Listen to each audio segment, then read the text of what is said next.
Hello and welcome to 15 Minutes in the Forest. My name is Adam Downing with Virginia Cooperative Extension. I'm standing next to the white oak tree we planted 4 weeks ago in preparation for this video segment, the simple act of planting a tree. We're also going to plant a couple of one-year-old seedlings. And either way, you may find that it's not such an easy thing to plant a tree properly. It's all about the root of the matter. Let's take a look.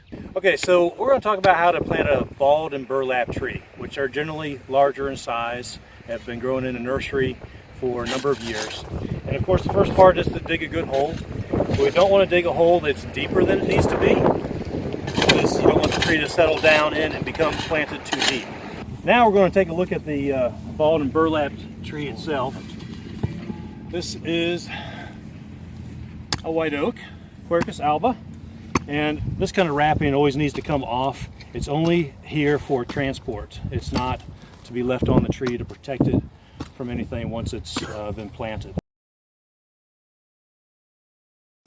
So this is why it's called balled and burlap. The burlap is holding all the soil together in addition to this wire cage, and then this twine has just held this up and wrapped around for carrying purposes. In the nursery, where these are grown in the field, there's a machine, usually on a track skid steer sort of tool, that drives up to the tree, puts 2 large blades, maybe 3, one that kind of wraps around and pushes down in the soil and lifts it up. We're going to go ahead and take this apart. Okay, with these cages, these definitely need to come off. A lot of times people will leave them on, and that creates problems in the future, not only for the tree, but for potential removal at some point. The burlap is also supposed to come off, because you want the roots to get in contact with the other soil as early as possible. Now, one argument that people make for leaving this wire cage on, or the basket, is so that you can handle it and move it into the hole. Which would be true if we were going to keep this whole 300 pounds of soil together, but we're not. We are going to expose the roots and so that we can see them and correct any issues that there may be. So one of the first things we want to look for is to find the root flare. And we can see from this that we're not seeing the root flare. This is kind of looking like a pole going into the ground, a straight stick. So first thing we're going to do is carefully, in a trowel, a small hand trowel would be good to do this with. I don't have one with me right now. So just going to carefully break up some of this soil.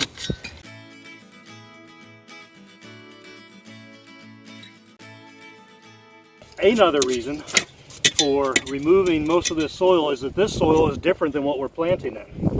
And the roots need to be in contact with what this site has. If the soil that is in here is so much better than what's being planted in, then the roots may have trouble getting into the native soil. One very practical reason to do this is it becomes much easier to handle. Close to a root flare, I think. There we go. There's a root. So if we had planted this where the soil was, that would be 1.5 inches too deep, which may not sound like much, but then you add a little bit of mulch, or you get just a little bit too deep in the hole, and pretty soon you can be several inches too deep, which is one of the major problems that new tree plantings face. Got some expert help here from Jack Kaufman with the Virginia Department of Forestry. Hello. And what we're doing today is actually an Arbor Day tree planting in cooperation with Rappahannock Electric. So shout out to REC, great community partner for Arbor Day plantings here in Madison County for many years. So this is an adventitious root. That should not be up here. The root flare is still down here. This grew because soil was there against the trunk of the tree. But the root collar, or the root crown, should be exposed to oxygen. Tree roots need oxygen, and when they are buried too deep in the soil, they're not getting the oxygen they need. So you can see when the spade went down, it cut a lot of roots off.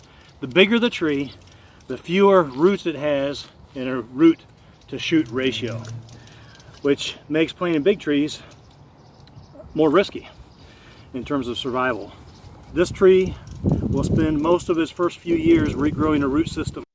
Okay, we've had to switch the voice because the wind picked up and made too much background noise. So still me talking here, but as a narrator over the video. As I continue to work on this root ball to loosen up the soil and get as best a view as possible in the roots, I'm looking for root structural problems and how those might be able to be corrected.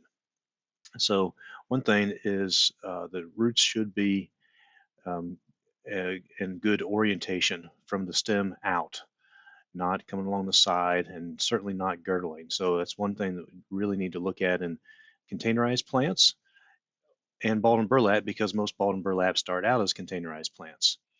So this root ball actually looks pretty good, but we do have one root that we are going to address that will be a future issue as a girdling root.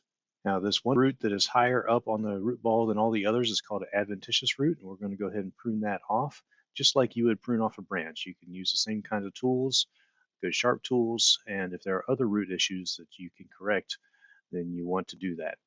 Here's the girdling root or future girdling root that would cause a problem as this tree gets to be older. Roots do not magically straighten out.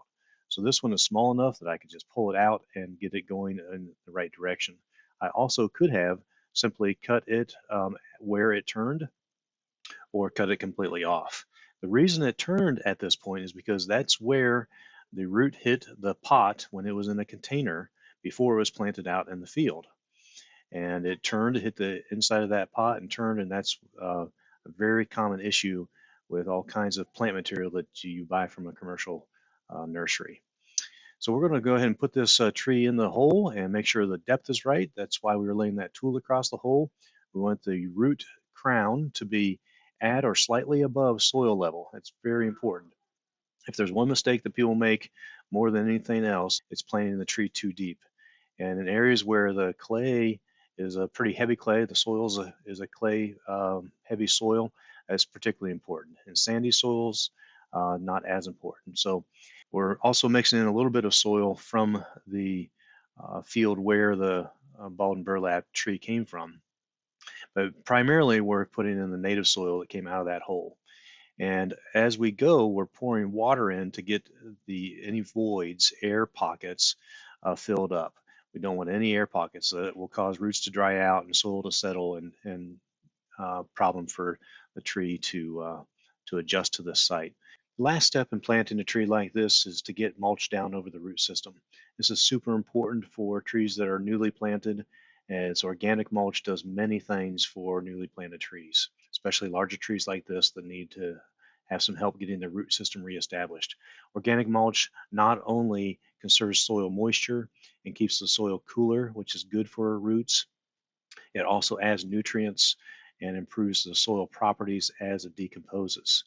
And this is pretty much mimicking what would be found in nature, right? So whether it's wood chips or shredded bark mulch, really good idea to put mulch down. And don't stack it up against the trunk of the tree. No volcano mulching. Want to have it 2 to 3 inches deep, no more than that, and it makes the tree happy.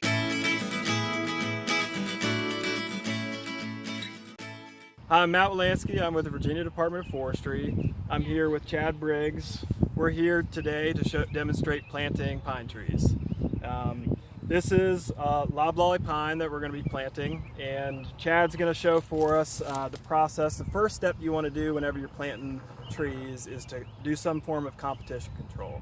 So Chad has a scalper in his hand, and he's going to demonstrate just scalping the fescue sod, which is oftentimes the most competitive thing to planting new trees. So that's what we're going to get started with. This is a bare root seedling. It's a 1-year-old tree that was pulled out in dormancy, and we store them in the cold storage. So until you plant the tree, you want to keep it in a cold storage room, and then you want to ideally keep the roots relatively moist before you go planting it. You don't want to leave it out in the dry, hot sun while you're planting. But once it's scalped, now it's time to plant the tree. Chad has a tree planter, a dibble bar, and he's going to demonstrate how to plant using that.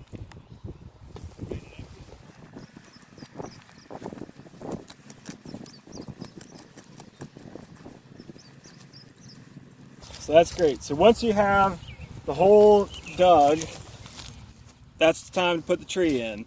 What you don't want to do is do a J root. So here's the J root right here.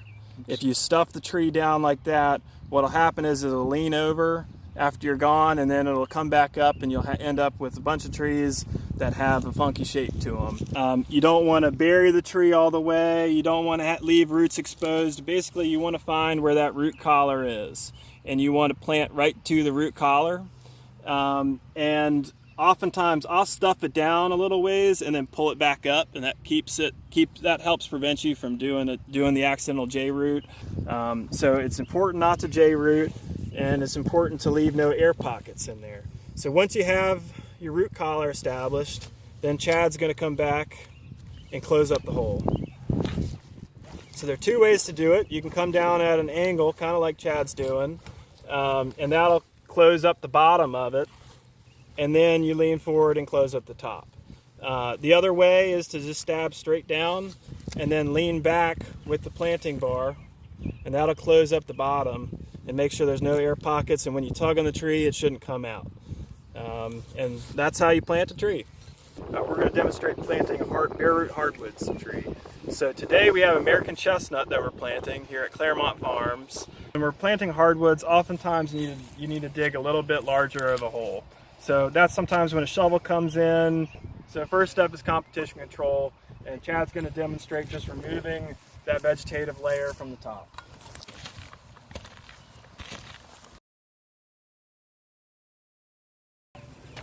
Next step, digging your hole.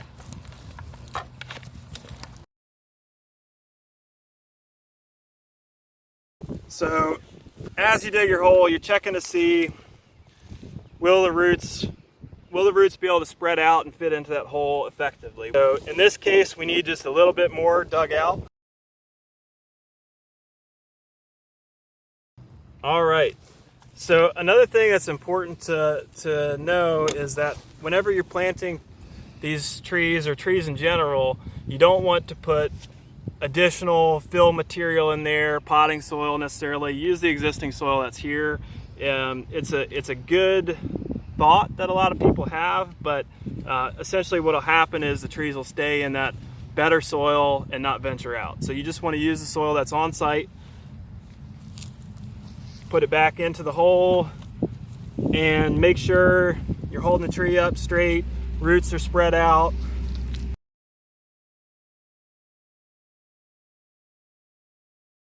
Don't want to bury the tree down in the soil, so we want it to be right there where it otherwise would have been. You don't want to pack the soil in there too tight, but you want it to be nice and snug so that there's no air pockets.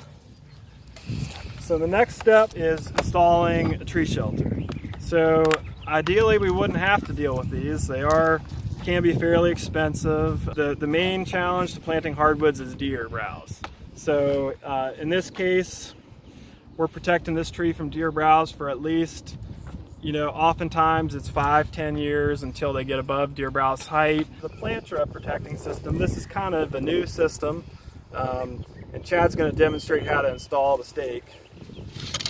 Stake is fiberglass. It does have a little flex to it, and trees naturally do have a little bit of flex as well. So there could be some benefit associated with it.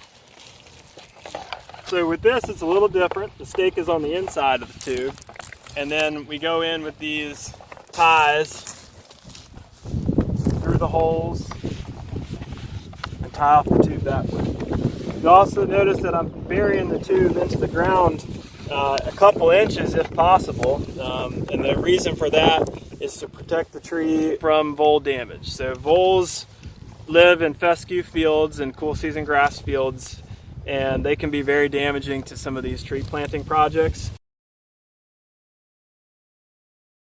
And that's how you plant a tree.